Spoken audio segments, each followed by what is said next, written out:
ANI is a government-owned bank. The bank has over 2,500 branches in country A, spread all over states, union territories, including specialized branches. जो ANI है एक government owned bank है। ये country ए में इसके 2,500 branches हैं, including all the states यानी union territories. These branches are controlled through 27 zonal offices and 4 NBG offices। और ये जितनी भी 2,500 ब्रांचेस है ये किसके द्वारा कंट्रोल करी जाती हैं? 27 zonal offices द्वारा और 4 NBG offices द्वारा।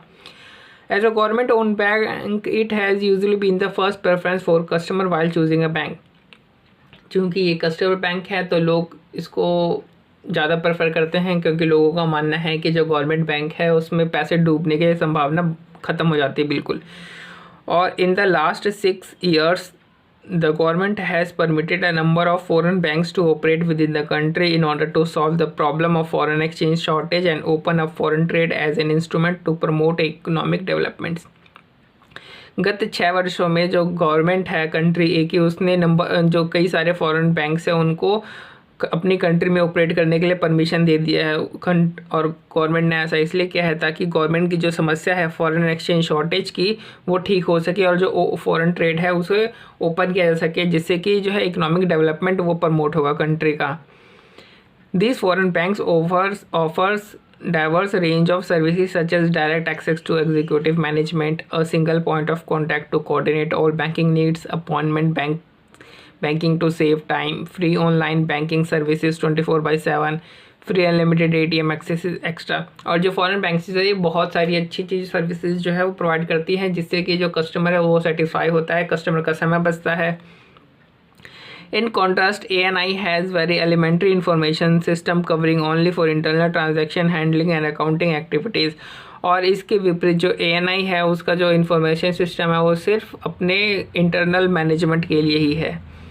Customer have to visit bank to carry out transactions like checking bank balance, cash deposit and withdrawals, transferring money from one account to another in operational hours। और जो ये internal जो system है और ये जो internal और जो ये इंफॉर्मेशन सिस्टम है ANI का, ये चूँकि सिर्फ अंदर वाले जो इनके ऑफिसर्स हैं, जो इनके एम्प्लॉयज़ हैं उनके लिए है, तो जो कस्टमर है उनको क्या करना पड़ता है, जितने भी किसी भी तरीके के ट्रांजैक्शन पैसे जमा कराने हो, निकालने हो, नए अकाउंट खोलना हो, उसके लिए ब्रांच जो है वो हमेशा विजिट करते रहना पड़ता है। Often customers complain about the amount of time as the employees and clerical staff of the bank can attend only a few customers at a time। और जो कस्टमर है वो कंप्लेन करते हैं कि बहुत ज़्यादा समय लगता है कई बार इसमें, और चूँकि जो स्टाफ है वो बहुत कम है और जो कस्टमर है बहुत ज़्यादा है, और जो स्टाफ है ज़्यादा से ज़्यादा एक या दो व्यक्ति को ही एक बार में हैंडल कर सकता है। मेरा यहाँ भी एक SBI का बैंक है, जब मैं उसके यहाँ जाता हूँ तो सुबह जाता हूँ 10 बजे, लाइन लगाता हूँ वो भी 10 बजे जा कर के, और एक काम करवाना होता है उसके लिए कभी इधर जाओ कभी उधर, इतनी लंबी लाइन लगी रहती है, और करीब 1-2 बजे मेरे को वहाँ से काम करवा के मैं आता हूँ। इतना मेरे लगता है कि पूरा समय तो मेरा सिर्फ बैंक के एक ही उसमें बेकार हो गया। फिर मैंने इंडियन बैंक में एक नया अकाउंट खुलवाया, उसमें फटाफट जाओ, कस्टमर तो होते ही नहीं, खाली रहता है और जाते ही काम हो जाता है। तो कई बार तो मेरे को लगता है कि जो हमारी जो SBI की जो ब्रांच है वो उसमें क्राउड ज़्यादा है, तो उसको मेंटेन करने के लिए आपको बगल में एक और जो ब्रांच है वो ओपन कर देनी चाहिए, ताकि जो क्राउड डिस्ट्रीब्यूट हो जाए और जो कस्टमर है उसका समय कम लगे। लेकिन ये लोग करते नहीं है सरकारी बैंक के, क्या करें अब। इनको कंपटीशन ही ठीक कर सकता है, इनको फीडबैक ठीक नहीं कर सकता। Customer service evolution has never been undertaken by ANI। और ANI ने कस्टमर सर्विस इवोल्यूशन कभी करवाया ही नहीं। वो उन्हें पता ही नहीं है कि उनके कस्टमर उनसे खुश हैं, नाराज़ हैं, कस्टमर क्या चाहते हैं।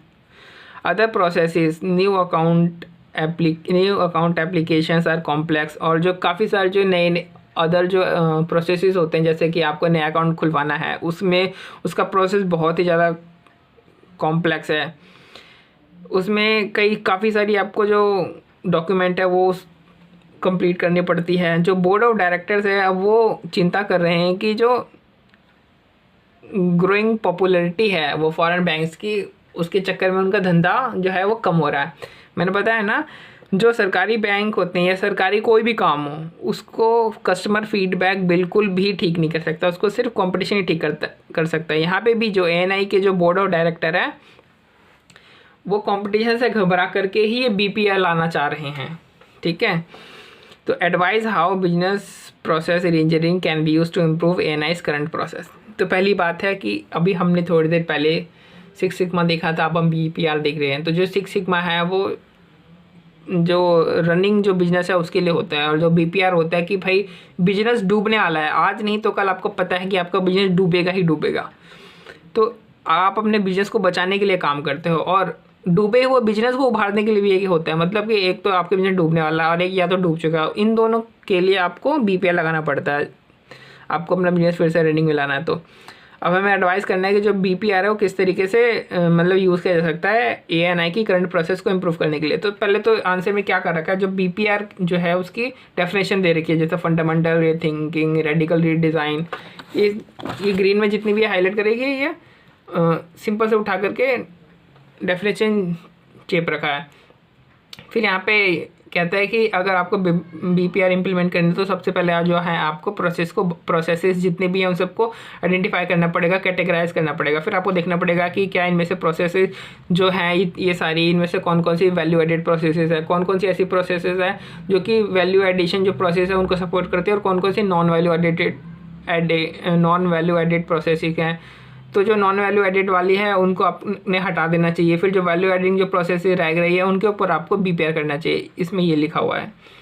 उसके बाद यहाँ पे केस डिस्कशन कर रखा है, कह रहा है कि आपको भी फॉरेन बैंक की तरह जो नई टेक्नोलॉजी है, नई फैसिलिटी आपको प्रोवाइड करनी चाहिए कस्टमर को। और जो कस्टमर जो मैनुअली जो कस्टमर को आप दौड़ाते रहते हो, अपने यहाँ बार बुलाते हो हर काम के लिए, वो आपको ऑनलाइन कर देना चाहिए। फिर लास्ट में कहता है कि ऐसा हो सकता है कि शॉर्ट टर्म में शुरू में चूँकि आपको टेक्नोलॉजी में बहुत ज़्यादा इन्वेस्ट करना पड़ेगा, तो आपको लगेगा कि बहुत ज़्यादा आपकी कॉस्ट बढ़ गई, लेकिन बाद में क्या करेगा, आपको एफिशिएंटली बना देगा, आपकी प्रॉफिटेबिलिटी बढ़ा देगा, कस्टमर सेटिस्फेक्शन बढ़ा देगा, आपका जो मैनुअल एक्टिविटी जो है बहुत ही ज़्यादा कम कर देगा, स्पीडी सर्विसेज आपकी हो जाएगी कस्टमर की। तो इतना ही है इस BPR वाले क्वेश्चन में। तो